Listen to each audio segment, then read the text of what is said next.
Hi guys. So yan guys. Papasalamat nga pala ako dun sa sa mga followers in kindness natin.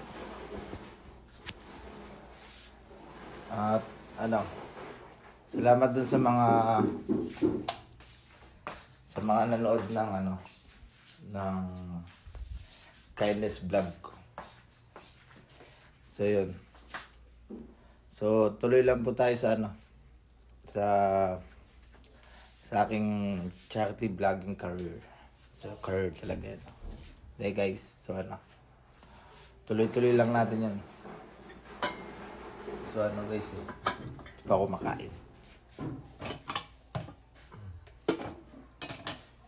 So kayo ulam. Hey guys, marami